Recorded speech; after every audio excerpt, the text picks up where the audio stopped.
Diziam que aquela criança abandonada no portão não ia durar uma semana. Enrolada num pano velho, largada de madrugada como se fosse encomenda indesejada, sem nome, sem ninguém. Mas Deus tem seus jeitos de contrariar estatísticas. E Clara Araújo cresceu. Virou doutora. Virou lenda. Virou esperança para quem um dia achou que ela não valia nada.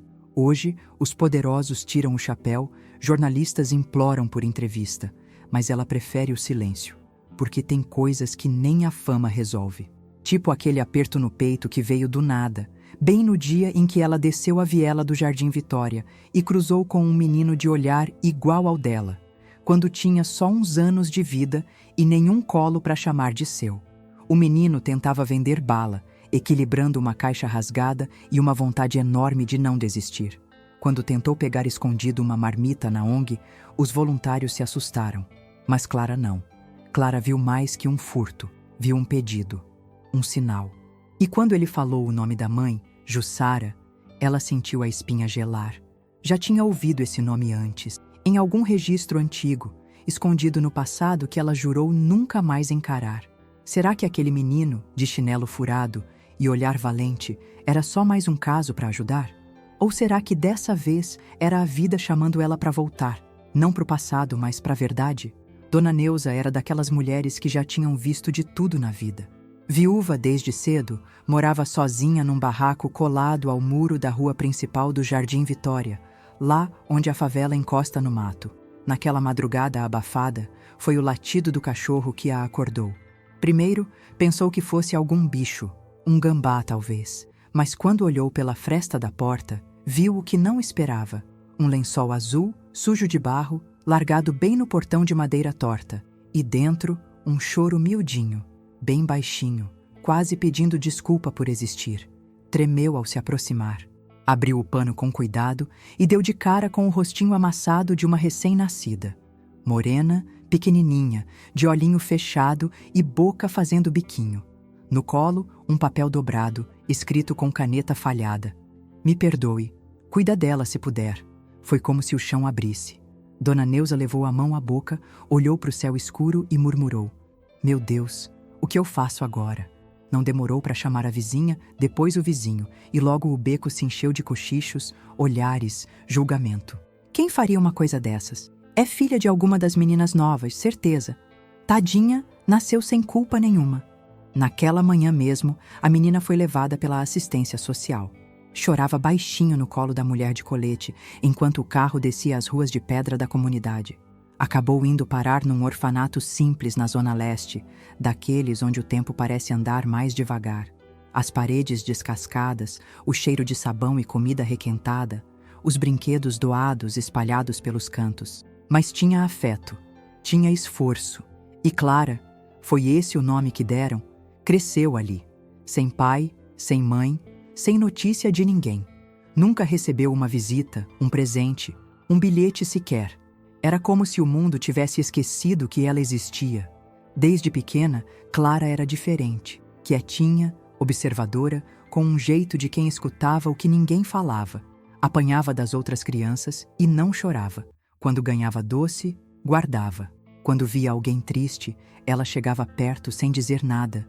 Só ficava junto. Tinha uma fé diferente. Não rezava em voz alta, mas toda noite encostava a testa na parede da cama e ficava ali, em silêncio, os olhos fechados, como se estivesse falando com alguém invisível.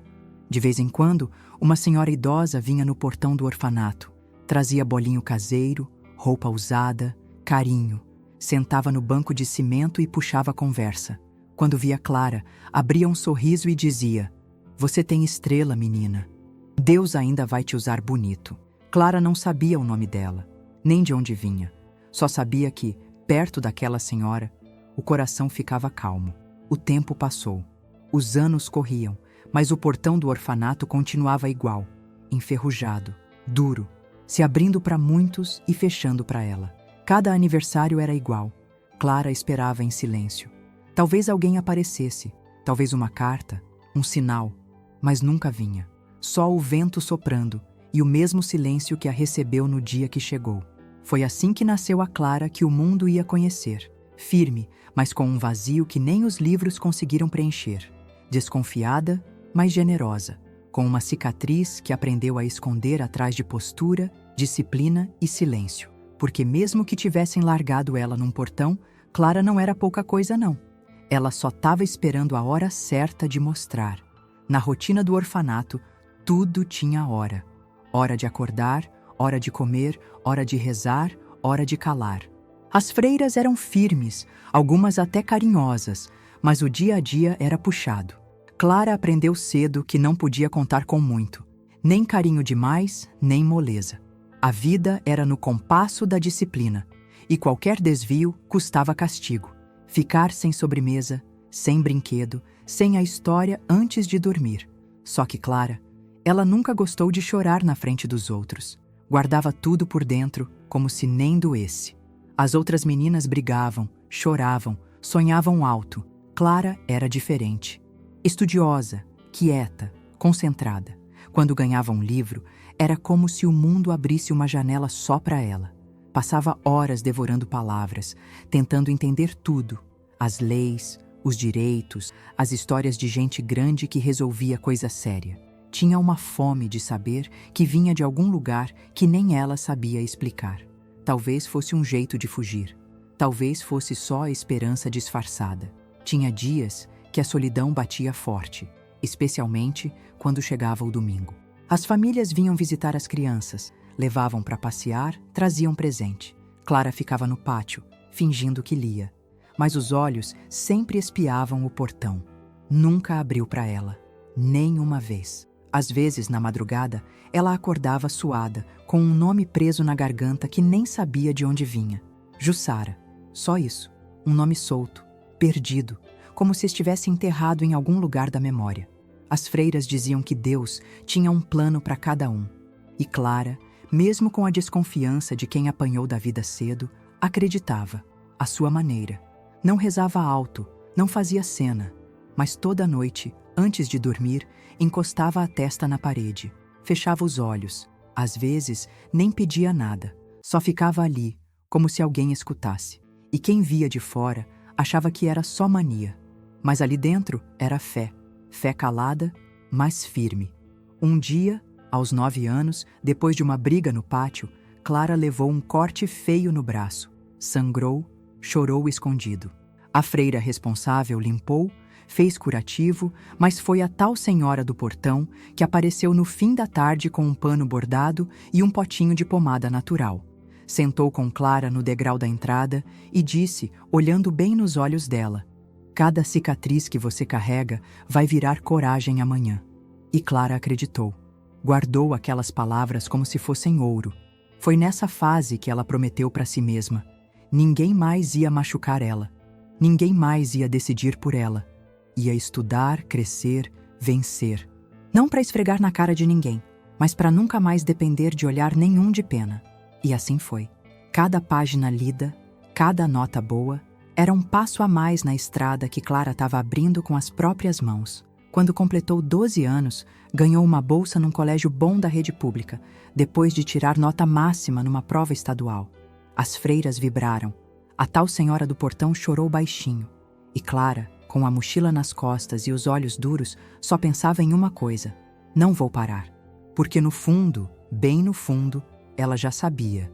Quem nasce no abandono carrega uma força que o mundo ainda não entende. O nome dela começou a circular nos corredores antes mesmo de se formar. Clara Araújo. A menina que veio do nada e não errava uma resposta. O rosto sério, o cabelo sempre preso, o olhar que atravessava a gente. Estagiava de dia, estudava à noite e ainda dava conta de traduzir processos inteiros para os professores, como se fosse simples. Não era, mas ela fazia parecer fácil. Por dentro, ninguém sabia o esforço, a fome que segurava, o cansaço que disfarçava, a saudade que nem sabia de onde vinha. Só ela sabia.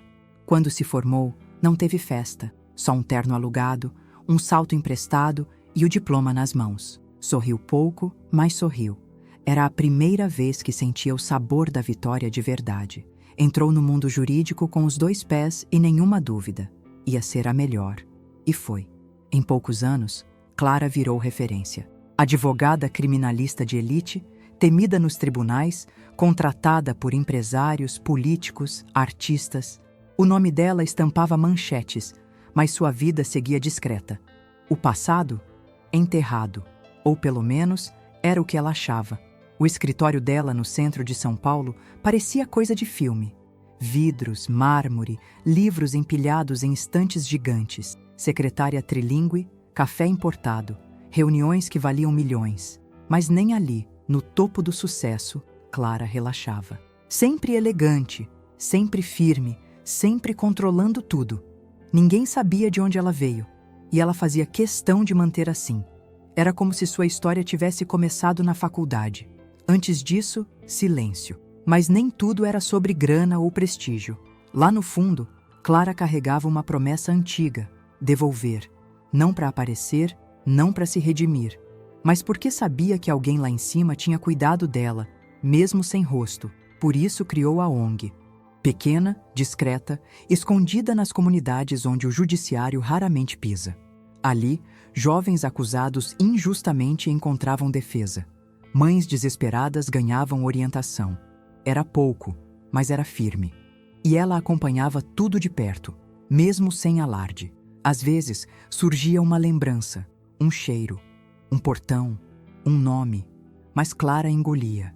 Tinha aprendido a não deixar a dor crescer.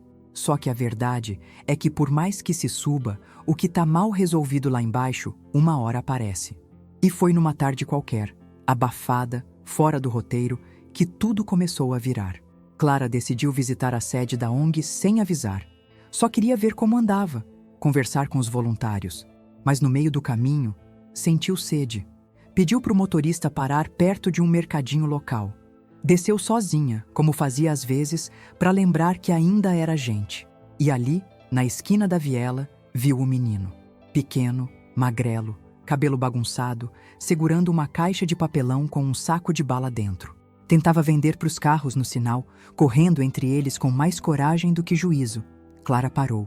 Não pelo risco, mas pelo olhar. O olhar dele bateu no dela com força. Era como se ela estivesse vendo ela mesma, anos atrás.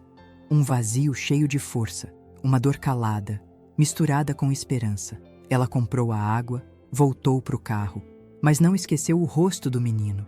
E quando chegou na ONG, poucos minutos depois, o destino tratou de puxar o fio certo da memória. O menino estava lá. Tinha entrado escondido e tentava roubar uma marmita na cozinha. O burburinho foi geral. Os voluntários queriam tirar ele à força. Mas Clara, com a calma de quem já sentiu fome, levantou a mão. "Deixa comigo", disse, e se abaixou até ficar na altura dele. "Tá com fome, querido?" Ele só assentiu. "Qual teu nome?" E aí veio. "Gabriel." Clara respirou fundo. Tinha alguma coisa ali. Ainda não sabia o quê, mas sentiu. E quem viveu o que ela viveu sabe. Tem coisa que não é acaso. Ele chamado. comia devagar, como quem tem medo de acabar. Sentado num canto da cozinha da ONG, o garfo pequeno quase sumia na mão fina e suja. Gabriel não falava muito. Só olhava em volta com desconfiança, como quem não acredita que pode ficar num lugar sem apanhar ou ser expulso. Clara ficou de longe observando, braços cruzados, o olhar firme.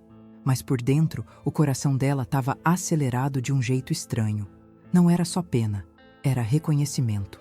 Depois que terminou de comer, Gabriel tentou se levantar e sair em silêncio, como se soubesse que ali não era seu lugar.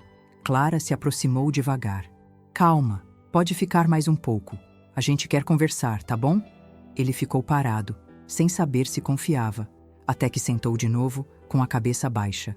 Clara puxou uma cadeira, sentou de frente e falou com leveza. "Você mora onde, Gabriel?" "Não moro não. Durmo onde dá. Às vezes na praça, às vezes na rodoviária." "E sua mãe?" "A polícia levou ela. Disseram que ela vendia droga, mas é mentira. Eu vi tudo. Foi uma mulher lá. Disse que era para entregar uma sacola, que ia dar dinheiro para nós comprar comida. Minha mãe nem abriu a sacola. Só passou adiante. A polícia já estava esperando." Clara apertou a mandíbula. O nome já estava na ponta da língua. Mas ela deixou ele continuar. "Depois disso, eu fiquei sozinho. Não tem ninguém. A mulher que chamou minha mãe de irmã sumiu. Nunca mais apareceu." "Como chama sua mãe, querido?" Ela perguntou com a voz firme. Jussara. Foi como se alguém tivesse apertado um botão dentro dela. O nome bateu fundo. Jussara. Clara já tinha visto esse nome. Em algum lugar do passado. Num papel antigo, velho, de outra vida. Uma lista, talvez. Um registro do orfanato. Não sabia ao certo. Mas sabia que aquilo não era coincidência. Ela se levantou devagar, foi até o escritório da ONG e puxou uma caixa de arquivos antigos. Nem sabia o que procurava, mas começou a remexer. As mãos tremiam. Cada folha puxada era um mergulho num tempo que ela jurava ter deixado para trás. Voltou para a cozinha minutos depois e viu Gabriel dormindo, sentado na cadeira, a cabeça caída para o lado. Clara se aproximou e tirou um papel da bolsa. Dobrou devagar, deixou perto dele um cartão da ONG com um número. Escreveu à mão no verso: "Volta amanhã. Quero te ajudar." Naquela noite, Clara não conseguiu dormir. O rosto do menino voltava toda hora. O nome da mãe ecoava como uma batida antiga. Tinha algo ali, algo enterrado, algo que o tempo tentou apagar, mas que agora insistia em voltar. Porque tem coisa que não adianta fugir. Quando é para acontecer, acontece. E às vezes, Deus usa um menino de rua para acordar uma mulher que o mundo acha intocável. Clara chegou na ONG antes de todo mundo. Sem maquiagem, cabelo preso num coque apressado, óculos no rosto. Não dormiu direito. Passou a noite revirando caixas, arquivos digitais, papéis antigos do orfanato que ela guardava escondidos num armário trancado, como quem guarda uma parte da alma que ninguém pode ver. Jussara. O nome aparecia aqui e ali, numa ficha de saída, num relatório da assistente social, num bilhete dobrado com uma letra torta que dizia: "Ela tem o coração bom, só precisa de chance." Aos poucos, as peças começavam a se mexer dentro dela, mas ainda era tudo nebuloso. O que uma mulher chamada Jussara fazia nos registros de um orfanato onde Clara cresceu? Era funcionária? Visitante? Parente de alguém? A única certeza era o aperto no peito que ela sentia cada vez que lia o nome. Tinha algo mal resolvido ali. Algo que talvez fosse maior do que ela imaginava. No fim da tarde, como prometido, Gabriel apareceu. Roupa suja, o mesmo chinelo furado, mas o rosto mais calmo. Levava o cartão na mão, dobrado. Quando viu Clara, parou na porta e sorriu de leve. "Você disse que queria ajudar." Ela mandou trazer comida, deu roupa limpa e pediu para ele esperar no sofá. Enquanto isso, pegava mais papéis, mais arquivos, tentando organizar a bagunça que o nome da mãe dele causava por dentro. Até que achou. Uma pasta de registros da época em que tinha uns 6, 7 anos. Lá, entre papéis amarelados, o nome surgiu de novo. Jussara A. dos Santos, entrada para acompanhamento de menor. Ligação afetiva com criança não identificada. Clara sentiu o estômago revirar. A letra era da diretora do orfanato, Dona Teresa, já falecida. A observação era clara. Jussara visitava frequentemente uma criança chamada Clara. Dizia ser amiga da mãe biológica. Nunca deixou provas. Foi proibida de continuar vindo. Ela teve que sentar. O coração disparado, os olhos embaçando. Então, Jussara conhecia sua mãe? Ou era só história? Era verdade? Mentira? E por que foi proibida de voltar? A ferida que Clara achava cicatrizada começou a arder de novo. Porque se Jussara conhecia sua mãe, talvez ela soubesse tudo que Clara passou a vida querendo saber. E agora, estava presa, acusada, esquecida. Ela voltou até Gabriel com o rosto sério. "Você disse que sua mãe foi presa. Tem algum papel? Alguma coisa do processo?" Gabriel puxou um envelope amassado da mochila. "Me deram isso quando fui tentar ver ela no presídio. Disseram que não posso entrar, que sou menor. Só isso." Clara pegou o envelope e, quando abriu, o choque foi maior ainda. Na parte de cima do processo, o nome do promotor responsável era de alguém conhecido, muito conhecido. Um homem que Clara conhecia desde os tempos de faculdade. Um nome que ela preferia não ter que rever nunca mais. Ela fechou o envelope devagar, olhou para Gabriel e sentiu uma certeza que não sentia há anos.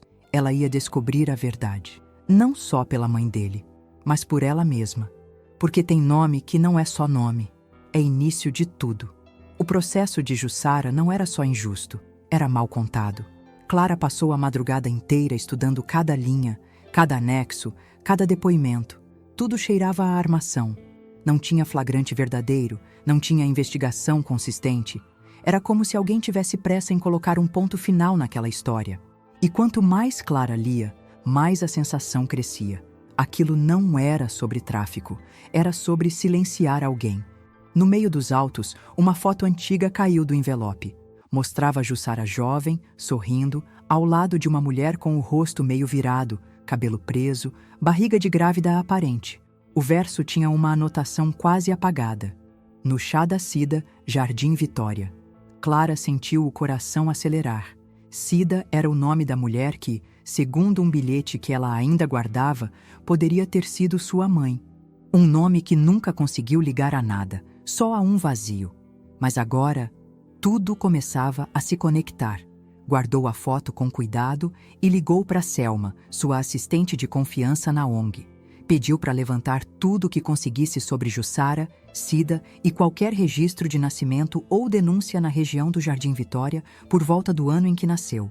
Selma, que já conhecia aquele tom de voz, não fez perguntas. Sabia que quando Clara falava baixo e firme assim, era porque vinha coisa grande pela frente. No dia seguinte, Clara foi até o Jardim Vitória pessoalmente. Subiu as vielas que não pisava desde criança. Passou por becos estreitos, onde o tempo parecia ter parado. Algumas pessoas a reconheciam da televisão, mas ela mantinha o passo firme. Foi até a casa onde Dona Neuza morava, ou pelo menos onde morava antigamente. Bateu na porta de madeira, esperou. Um rapaz abriu, meio desconfiado. Dona Neuza ainda mora aqui? Minha avó? Morreu tem uns anos. Por quê? Ela me encontrou aqui, quando eu era bebê. O rapaz arregalou os olhos. Você é a menina do portão? Clara assentiu, pela primeira vez, dizendo em voz alta algo que por muito tempo ela só dizia para si. Sou. Ele chamou a mãe, uma mulher de olhos bons e fala rápida, que se lembrava das histórias. Eu era pequena, mas lembro do rebuliço. Diziam que a criança tinha sido deixada com bilhete e tudo. A polícia veio, foi gente do orfanato buscar. Mas tinha uma moça que vinha ver você depois. Sempre perguntava se sabiam onde tinha ido parar. Acho que era essa tal de Jussara. O nome voltou a martelar. Clara agradeceu, deixou o contato e desceu a rua devagar, como quem carrega o peso do mundo. Cada passo era como abrir uma ferida antiga. Mas agora ela sabia. Jussara não era só uma mãe injustiçada. Era parte do seu passado, parte daquilo que sempre foi arrancado dela. Naquela noite, Gabriel dormiu num quartinho da ONG pela primeira vez. Limpo, alimentado, com o semblante menos pesado. Clara passou por ele na hora de ir embora.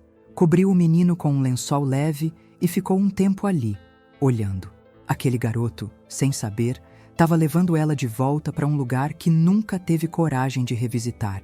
E às vezes, o que a gente mais foge é justamente o que pode curar. Clara reconheceu o nome na capa do processo assim que abriu. Promotor Mário Lacerda. Não precisou nem pensar. Sabia exatamente quem era. Tinham estudado juntos na faculdade. Ele era daqueles que falavam bonito, vinham de família boa e usavam o paletó como armadura. Na época, Mário era um dos poucos que zombavam dela pelas costas, e às vezes até na frente. A órfã que quer virar juíza, dizia, rindo com os colegas. Clara nunca respondeu, só cresceu. Agora, lá estava ele, anos depois, responsável por um processo cheio de falhas contra a mulher que talvez conhecesse sua mãe. E não era qualquer falha. Era omissão de provas, testemunha ignorada, e uma pressa evidente para que Jussara fosse condenada sem chance de defesa. Tudo muito limpo, muito discreto. Um trabalho feito por quem sabe manipular a justiça com luva branca. Clara reuniu tudo. Pediu sigilosamente a reabertura do caso com base em novas evidências, fotos, depoimentos não ouvidos, inconsistências.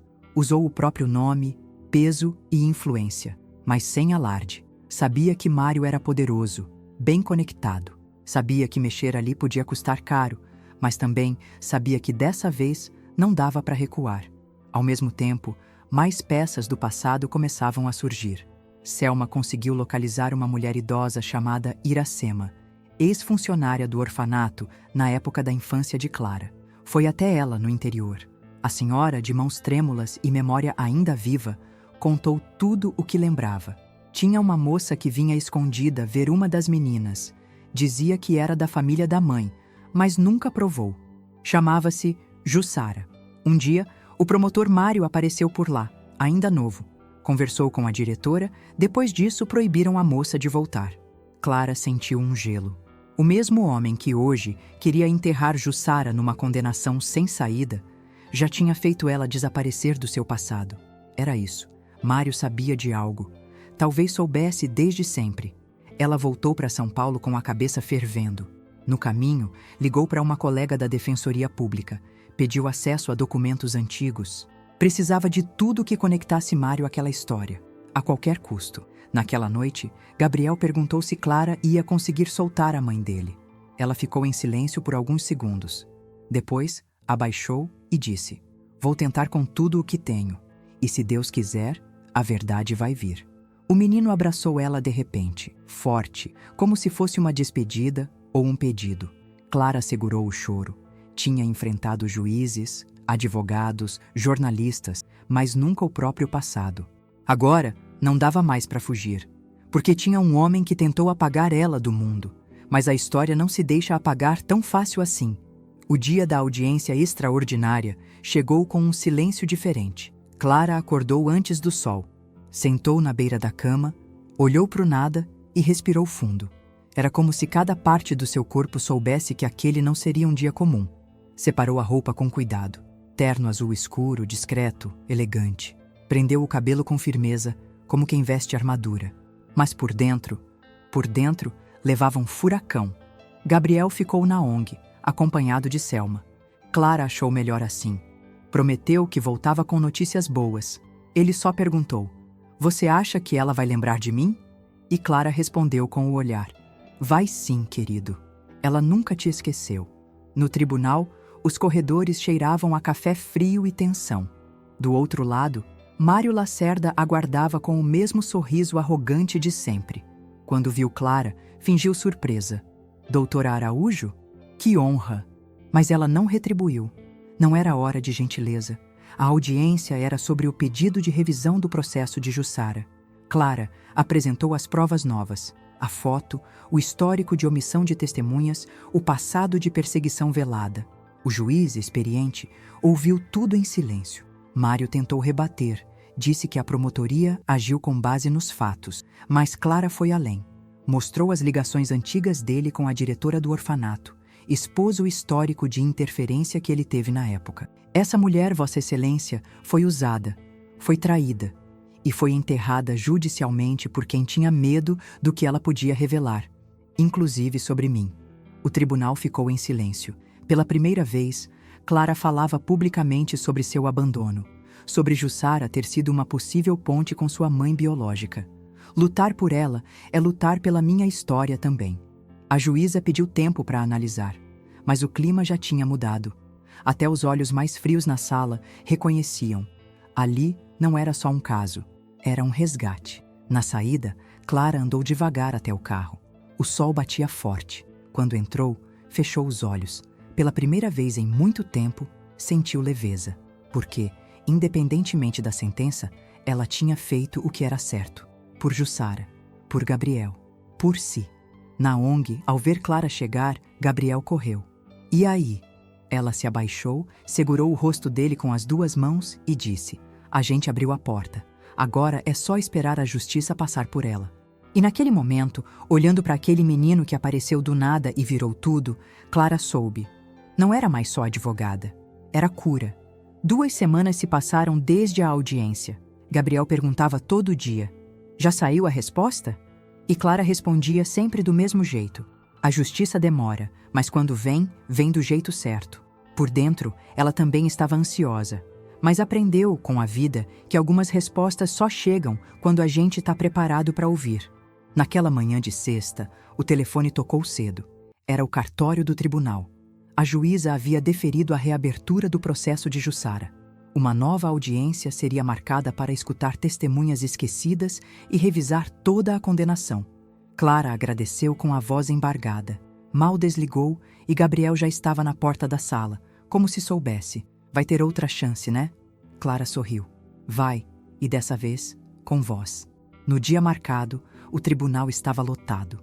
ONG, defensores públicos, jornalistas.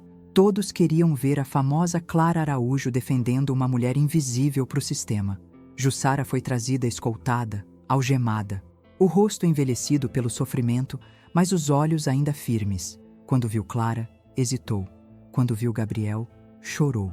Clara pediu para falar por último. Deixou cada testemunha contar o que sabia. Vizinhos, amigos de infância, até a enfermeira da UBS, que viu Jussara sendo manipulada pela tal irmã. Tudo indicava o mesmo. Ela foi usada, traída, enganada. E o processo, como Clara provou com documentos, foi construído com pressa para esconder mais do que para julgar. Na hora de falar, Clara se levantou com calma. Caminhou até o centro da sala. Respirou fundo. Senhoras e senhores, essa mulher aqui não é só mais um número no sistema carcerário. Ela é mãe, é filha. É uma pessoa que teve a dignidade arrancada, não pela rua, mas pela justiça. E pior, foi usada como peça para esconder algo maior. Algo que toca diretamente a minha história. Porque foi Jussara quem tentou me proteger quando eu era bebê. Foi ela quem quis cuidar. E foi afastada por isso. Hoje, estou aqui não só como advogada. Estou como a criança que foi deixada num portão e que agora encontra respostas onde menos esperava. A sala ficou muda. A juíza, emocionada, pediu um intervalo. Jussara chorava baixinho. Gabriel segurava o choro, agarrado ao banco. Minutos depois, todos voltaram. A juíza leu a sentença em voz firme. Considerando as novas provas, os vícios do processo e o claro histórico de manipulação judicial, determino a soltura imediata de Jussara dos Santos. O Estado deve, inclusive, iniciar investigação sobre possível conluio no processo de condenação. O tribunal explodiu em murmúrios. Gabriel correu até a mãe. Jussara o abraçou com força. Clara ficou parada, sem se mexer, olhando aquela cena como quem vê um milagre acontecer diante dos olhos. Na saída, um repórter tentou empurrar o microfone. Doutora Clara, como se sente sendo a advogada que derrubou um caso como esse? Ela olhou para o menino ao lado, para a mulher ao centro e respondeu apenas: eu só fui instrumento. A justiça chegou por causa deles. Nos dias que seguiram a soltura, Clara sentia uma mistura difícil de explicar. Era como se parte dela tivesse finalmente voltado para casa. Não que tudo estivesse resolvido. Ainda havia perguntas sem resposta, feridas antigas, silêncios que doíam. Mas agora, ela não precisava mais fingir que aquilo não existia.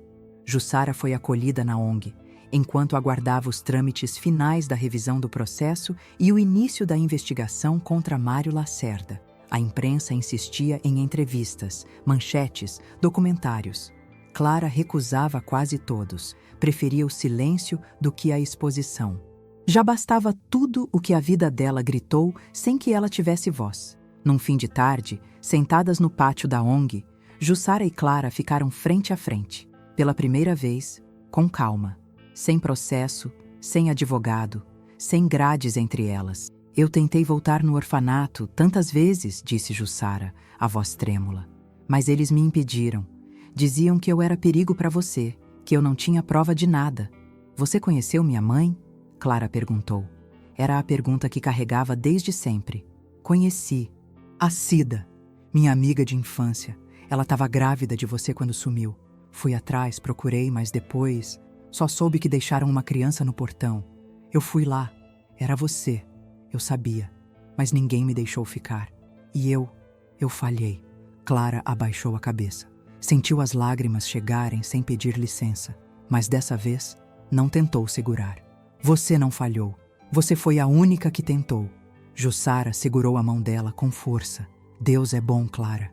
Ele sabia que a gente ia se encontrar de novo. Ao lado, Gabriel jogava bola com outras crianças da ONG. Livre, rindo, como uma criança devia ser.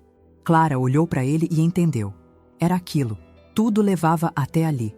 A dor, o abandono, a luta, o sucesso. Tudo era caminho para esse reencontro. Nos meses seguintes, Jussara começou a trabalhar como auxiliar na ONG.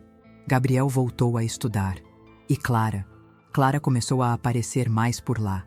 Às vezes sem avisar, só para ver o movimento, sentir o chão. O escritório de luxo seguia funcionando. Os processos continuavam, mas agora havia algo diferente. Um lugar dentro dela que se preenchia com o que sempre faltou: sentido. Num fim de ano qualquer, enquanto organizavam uma pequena festa de Natal, Gabriel chegou com um presente embrulhado num papel simples. "É para você", disse, entregando a ela com um sorriso tímido. Clara abriu. Era um porta-retrato com a foto dos três: ela, Jussara e ele. Embaixo, rabiscado à mão: "Família a gente encontra mesmo que leve tempo." Clara abraçou o menino, segurando o choro. Olhou para o céu, silenciosa, como fazia quando criança. E ali, naquele instante simples, entendeu tudo. Às vezes, é preciso voltar às raízes para florescer de verdade.